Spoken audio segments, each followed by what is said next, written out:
24th at 6:02 p.m. And we'll start with the flag salute. As we all know, it's not that we can't all abide by standing, but let's just say the Pledge of Allegiance together. I pledge of allegiance to the flag of the United States of America and to the republic for which it stands, one nation, under God, indivisible, with liberty and justice for all. Katie, could you do roll call, please? Commissioner Blakely. Here. Commissioner Bradley. Here. Commissioner Halley. Here. Vice Chair Rogers is not. Commissioner Sight. Here. And also we don't have Commissioner Wells. And real quick, for the record, if Commissioner Rogers shows up, I will default to his leadership when if he should come late. Is everybody in agreement with that? That's fine. Yes. Okay.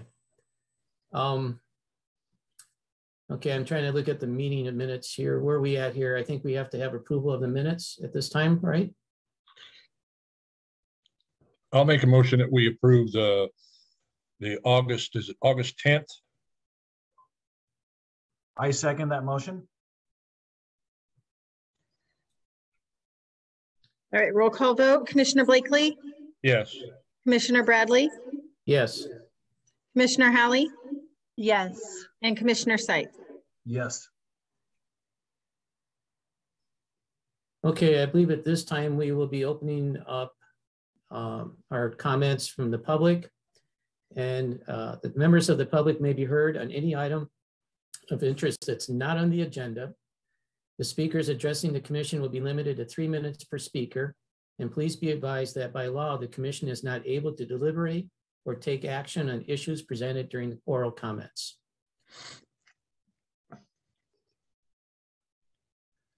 And I see that Katie has got the number up on the screen.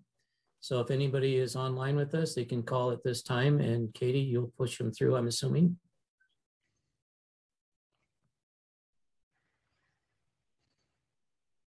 You're muted, by the way, Katie.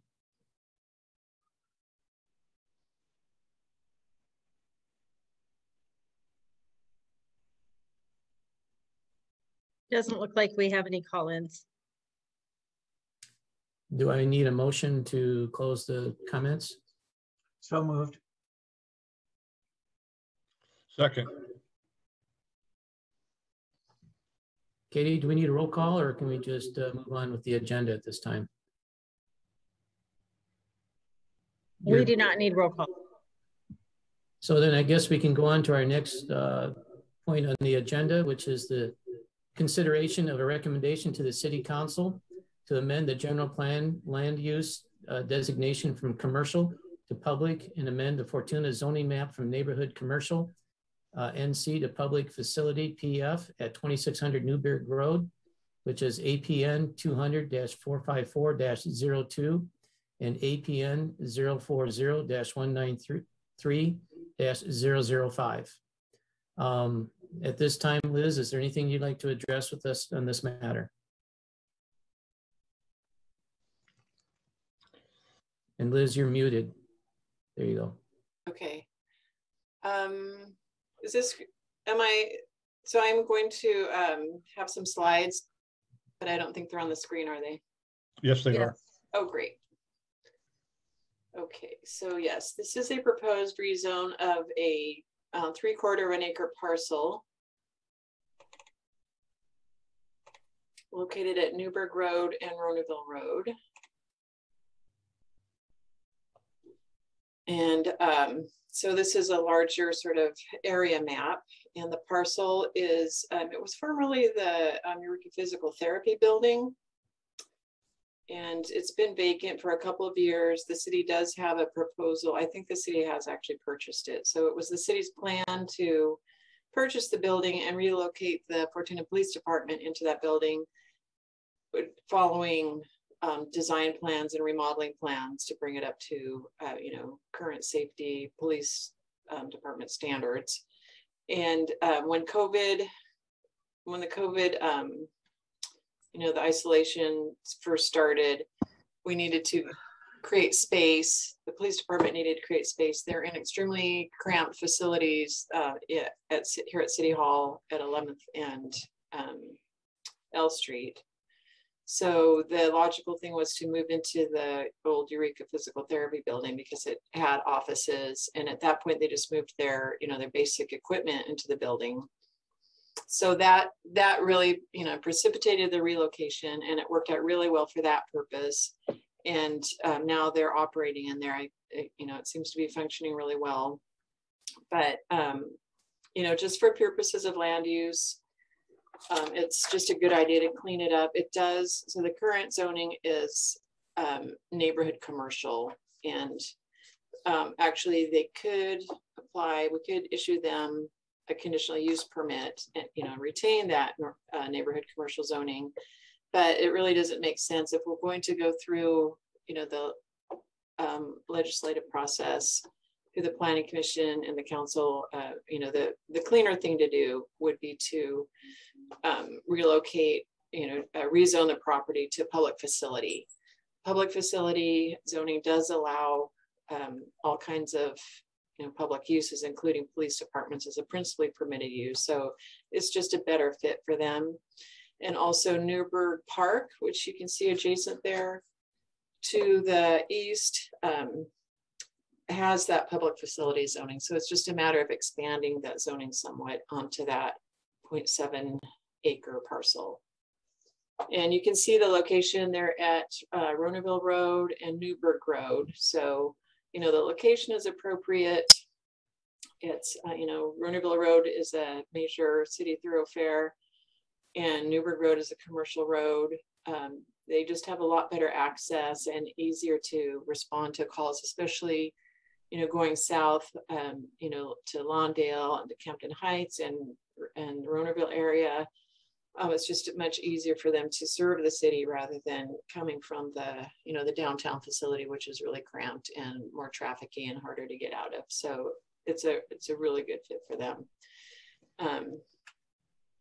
And here's just a close-up of the parcel. You can see the existing building, parking lot. There's ample room, and I will be showing you the plans. So this is the rezone map. So the existing zoning is neighborhood commercial, and you can see the public facility to the east. And then all of the surrounding zoning is residential, whether it's low density RE20, the higher density R16, R110, which are single family, and then to the west is a multifamily zoning. But again, this is a continuation of that public facility zoning. And, this is just going to bring the city's police facility into conformance with both the zoning and the general plan land use designation.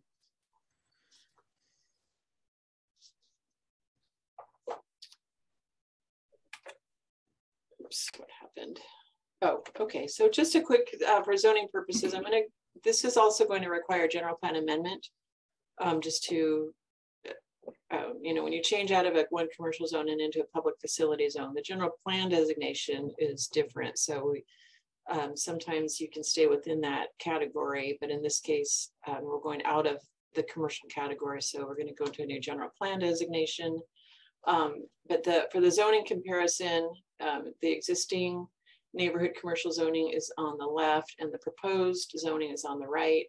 And this is in your packet. It's really just shows you what the existing neighborhood commercial purpose statement is.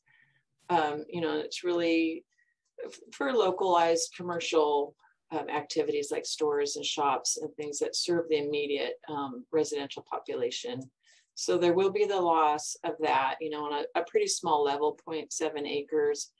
As far as the neighborhood goes, going from the physical therapy to a police facility, both of those actually serve the neighborhood. So the police facility provides security to the neighborhood and, access to whatever needs you have. So, they're not actually losing any kind of a service. It's just changing the type. And of course, public facilities for the orderly establishment of a range of public uses. And then the principally permitted uses, which I kind of just described, and then conditional uses down at the bottom. So that's just kind of for comparison purposes, so you understand what the change will bring. And then this is the general plan map. This is the existing map that shows the green is the public facility or the public general plan designation. Residential very low, residential medium, and residential low. And then the red is the public facility, or I'm sorry, the commercial, and then that would be changed. This green would be extended into that area. And there won't be an increase in the density. We're going to look at that. The general plan establishes the density. There won't be an increase in the density because there is no increase in the number of parcels or residential development. And then with the new public facility designation, it will, with the change of use, there are general plan policies that will be met because of the public use. And let's see, I think I have those. So this is just a comparison of the definition for commercial land use, commercial centers, retail services, professional administrative. Basically, it's going to be similar to that neighborhood commercial zoning. And likewise with the public, now we're serving the public use. So again, there's still a benefit, it just changes the type. And obviously, police facility is an essential use that serves the public well-being. And then the general plan policies that would be met, there are plenty of safety types of policies, providing essential services, maintaining and improving critical response times, providing adequate facilities, meeting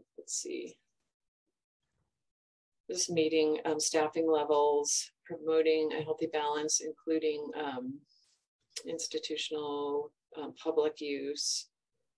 So, and then as far as the site itself, utilizing that building is an infill activity. It's encouraging the reuse and redevelopment of a blighted or underutilized structure. And the way that building came to be vacant is that Eureka Physical Therapy relocated. So they downsized and they're now located in the Strongs Creek Shopping Center. So they are still, or no, I think it's the Redwood Village Shopping Center. So they are still in operation within the city, serving the public.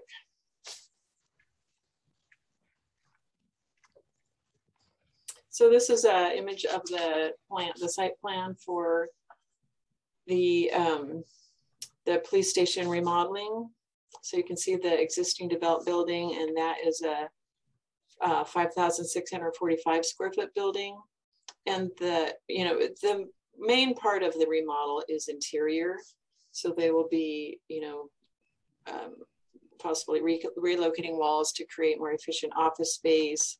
They're going to have meeting rooms, multi-purpose rooms for meetings and trainings. They'll have a separate entrance for interviews. They're going to update their equipment, so they'll have improved radio and computer systems. They're going to have room for dispatch, which is much needed. They're incredibly crowded in the City Hall office. They've really outgrown that space, and it's really hard for them to function well, with so many bodies, so many people coming and going, so many people needing office space, as well as just the, just the safety features. So in this case, they're going to be able to retrofit the building. So it'll have a better evidence room, it'll have a better armory, generator, security fencing, and all kinds of upgrades like that. So it's going to give them modern equipment and really top of the line safe equipment as well as allowing them to expand their area. And then the darker brown shows the building addition. So it's a pretty small addition, 955 square feet. And that's going to be for storage and the generator and a couple of other things. So then on the site, you can see they're going to have new fencing. It's going to be partially concrete CMU block. So it's going to be safer. And they're going to provide landscaping. They'll have a public entrance, and then they have they'll have 2 entrances on Newburgh and then an entrance on Ronerville Road.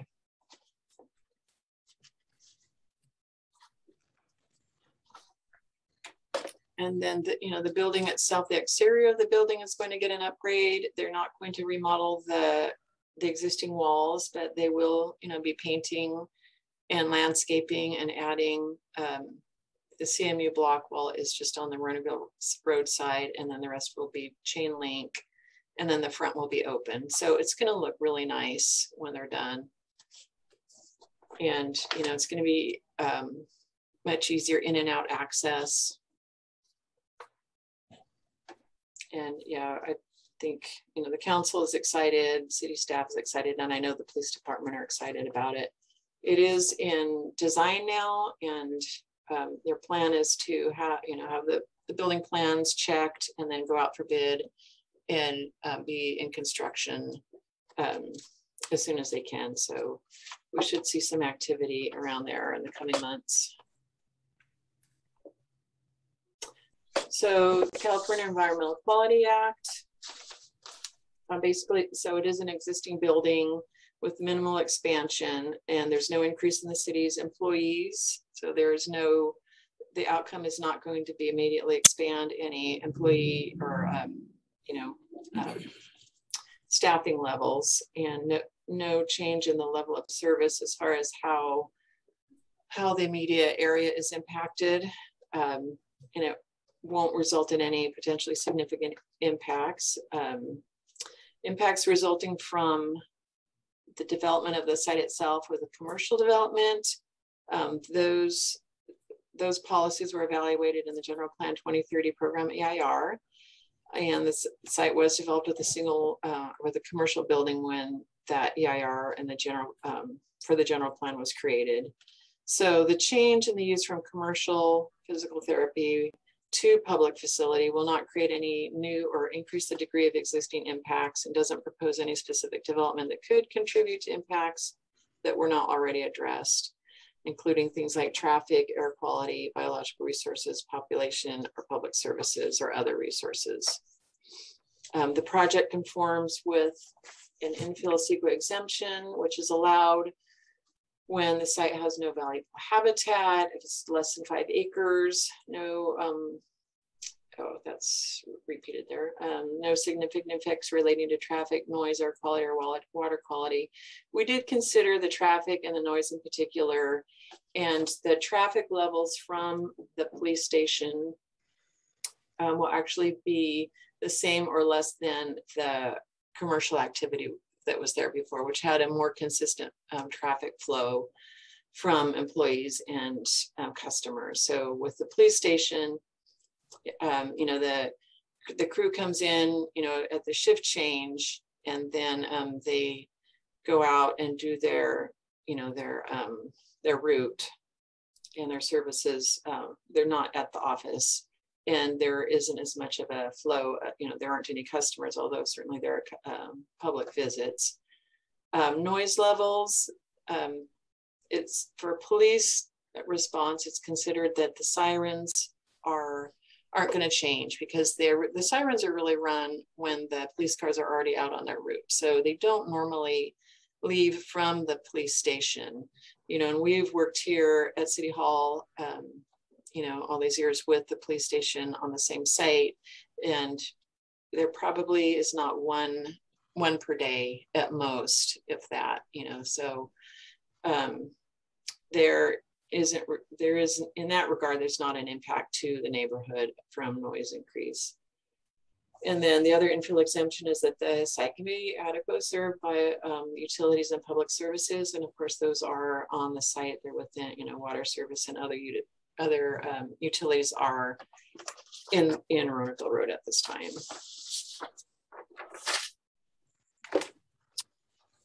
So with that, I will turn it back to the Planning Commission and answer any questions that you might have.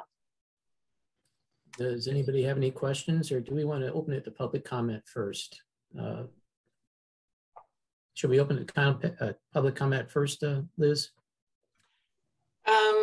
Sometimes I think you guys typically do ask questions of staff and then open it to the public, or either way is fine. As long as the commission has opportunity to ask questions at some point. Well, about the three of you, anybody have any questions of Liz at this time? I just have a comment. Should I wait till we're done to No, go ahead. comment? Go ahead. I just want to say I'm so thrilled that the police station is going to be moved to that area. I live down, well, off of Kenwood, but going home on Ronerville Road, it's such a nice presence to have the police station there. And I just wanted to say I'm super thrilled. I think it's a wonderful thing that's happening. Yeah, it's a good idea. I like it too. I have a question for staff. So the police department, you might have said this and I might have missed it, but they will not be in the city hall building at all once this is complete, correct? That's right. That's Okay. right. They will move completely over, including dispatch. And other departments need the space that they're going to vacate, I imagine. Yes, that's the plan. Yeah. I had a question that ties in with what Mark was bringing up. I was thinking about this with our police chief. Isn't there times where he needs an office at the city hall to be able to converse with some of the other individuals that are in office there, like Sue, mayor or others? I mean, is that going to be kind of included for him to have at least a small temporary office there yet? That's not my understanding that he, I mean, we have a really nice little, conference room where we normally meet. He does come to City Hall and he meets with the city manager in the city manager's office. Okay. And then, he'll have his office at the new location where he can receive visitors as well. So I don't believe there's a plan at all for him to retain an office here. Okay. Any other comments or questions of Liz or Katie at all? If not, then I think at this time I'm going to open it up for public comment and questions. Katie, could you post that phone number online for us?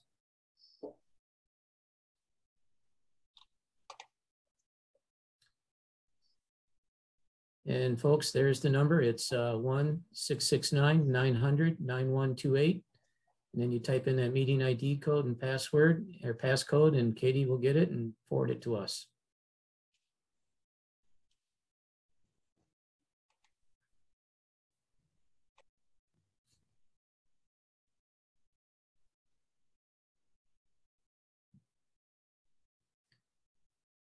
I don't think anybody's on tonight, are they, Katie?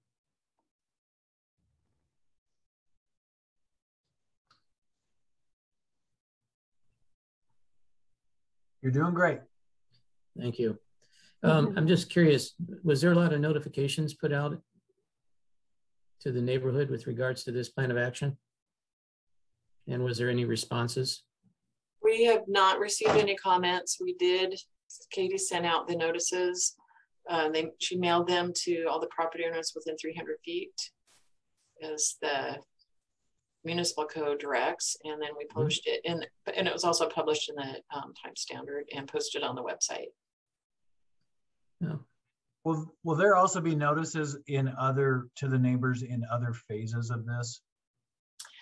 No, once this is done, the next phase would really just be the building permit, which we don't notice. Okay. And did the neighbors get 10 days? Is that what the code? Yes. You guys followed? Okay. And my other quick question, now that I'm thinking about it, are we going to get a design review, or is that in the near future once they get the approved plans that they want to do? A couple of things. I had to double check. The public facility zone does not require design review. So the different zones have that requirement called out in the code, and that's what we follow. And it's not in the public facility zone. And I wasn't really concerned too much because I think it's going to look really nice. It's going to, I think the building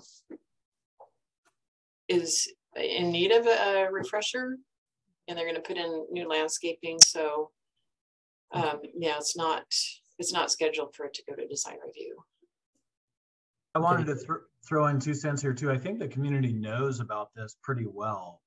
This is because of the police cars being there for weeks or months or however long it's been. It's been appears to be common knowledge to me. Yeah, I think in the beginning, right when it first happened, I think people were a little bit concerned about potential traffic and noise, but I think now I just hear really positive things like, what Stephanie said, it's really nice to see it there. And, it always seems to have a peaceful presence. And, Well, I'm going to do a pause here a minute. And Katie, I take it we haven't had any call-ins. So if not, I think I need a motion to close public comment. Motion to close public comment. Second. Okay. I don't think we need to do a roll call or vote on that, right? It's up to my discretion. So at this time, I'm just trying to look at our agenda here. Is there anything else that we need to address with the staff at all? Or do we, no, actually we need a motion. I'll make a motion.